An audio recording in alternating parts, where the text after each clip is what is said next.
l'actu sur King FM. Affaire de l'école Sainte-Jeanne d'Arc de Dakar, les filles voilées apportent la réplique en sonnant un grand rassemblement pour décrier l'interdiction du port du voile. Dans l'établissement, le ministre de l'Éducation, quant à lui, joue la carte de la prudence. Plus de nouveaux bacheliers orientés dans les établissements privés. Le gouvernement prend désormais l'option de les inscrire dans les universités publiques. C'est ce qu'a révélé le ministre de l'Enseignement supérieur, Cheikh Oumar Anne, ce qui consiste pour le gouvernement à réduire la facture des établissements privés. Drogue saisie au port de Dakar, le couple allemand Lucas et Caroline et les deux Italiens, à savoir le capitaine du navire Matera Borgia et son compatriote Paolo, sont désormais libres. Ils ont bénéficié d'une liberté provisoire accordée par le doyen des juges. Selon Libération, Hélas, qui donne l'information, ils ne peuvent pas rentrer chez eux au motif qu'ils sont placés sous contrôle judiciaire. L'homme d'affaires Tahir Hussar, mis en cause dans l'affaire des 94 milliards et victime de vol. 5 kg d'or d'une valeur de 142,7 millions de francs CFA ont été volés au domicile de son épouse Mariétou Sy, Tizayo Flyen. L'information est de l'RL.net, repris par le quotidien Les Échos dans sa livraison de ce vendredi. Sur l'international, l'ancien président du Zimbabwe, Robert Mugabe, est mort à l'âge de 80 ans. Son successeur Emerson Mnangagwa a donné l'information. Pour rappel, Robert Mugabe a fait 37 ans au pouvoir de 1980 à 2017 et il avait laissé sa place après un coup d'État. Sport, la FIFA et la FIFPro ont dévoilé les 55 sélectionnés pour le 11 type de la saison 2018-2019. Les deux Sénégalais, Sadio Mané et Kalidou Koulibaly, font partie des heureux élus. Les 11 meilleurs joueurs de l'année à chaque poste seront dévoilés le 23 septembre à Milan. Pour la partie musique du jour, on est vendredi. Nous vous proposons la chanson de freestyle. Chanson de freestyle intitulée Midadi. Midadi, donc nous l'écoutons.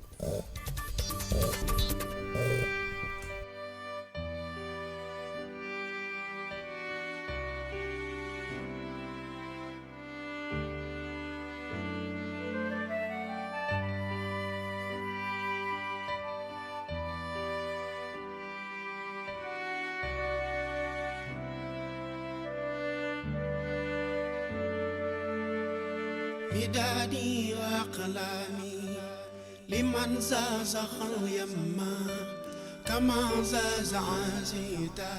Donc c'est cette chanson qui met fin à la version française. Tout de suite, la partie Wolof.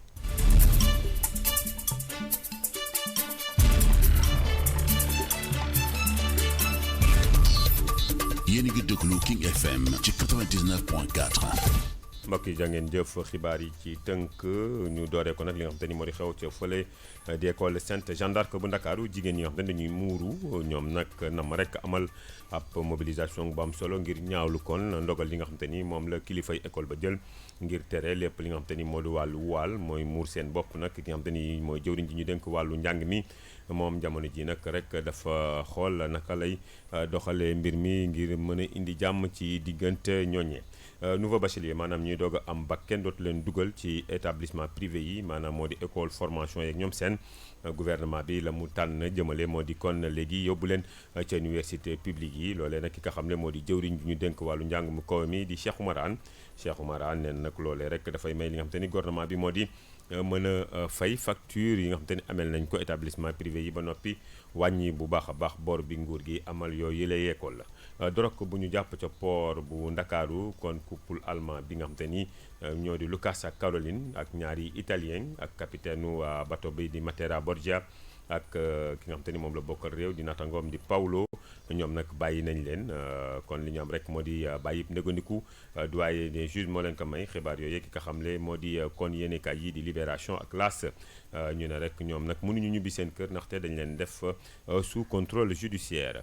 Homme d'affaires bi di Tahirou Sarr moom te ñu daal di koy tuumal ci li nga xam te ni moo di juróom-ñeent fukk ak ñeenti milliards yi ñu wax nag dañ ko sàcc moom ci boppam dañ ko sàcc kon ca këram nga ca la tolloog li nga xam te ni moo di juróomi kilogramme or ñu xayma ko ci koppar ci téeméeri million ñeent fukk ak ñaar kon ci suñu xaalis moom nag ñu ne boobule or ñu ngi ko sàcc kër soxnaam bi di Mariétou Sy nekk ca Yoff Layeen bi la xibaar itam leeral point net moo ko joxe ki nga xam te ni quotidien bi di Les Échos daal di koy jëlaat génne ko tey ci yéene kaayam bi ci àjjuma ji ca bitim réew foofee ancien président bu Zimbabwe Robert Mugabe daal dinay faatu ginnaaw bi mu am nag juróom-ñeent fukki at ak juróom moom mi nga xam te ni ki nga xam te ni nag moo ko wuutu foofu di Emmerson Mnangagwa moo joxe bi le xibaar ñu fàttali ne Robert Mugabe moom nag def na ci lu tolloo ko nguur gi fanweeri at ak juróom-ñaar 1980 la dooree ba 2017 mu nga mujjoon nag kon bàyyi boobu la place ginnaaw bi ñu ko defee ab coup d'état sport la ñuy wax FIFA ak FIFPro ñoom génne nañu liste bi nga xam te ni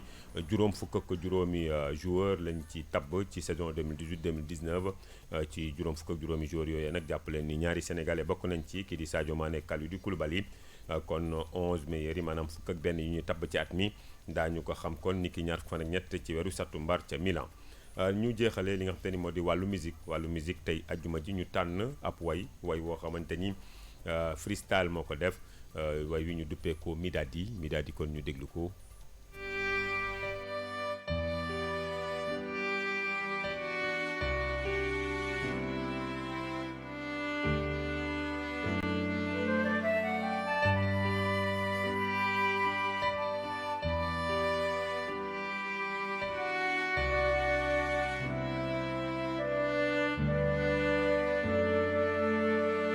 midadi wa aqlami liman zazakhan yamma kama zazazita juróom-ñeenti waxtu yu teg kon fanweeri simili ak juróom-ñett kals ñu yëkkati jotaayu xibaar bi des tuuti bàyyi leen ngeen wéy ak programme mu King FM léegi 9-11 la ñuy tàmbali.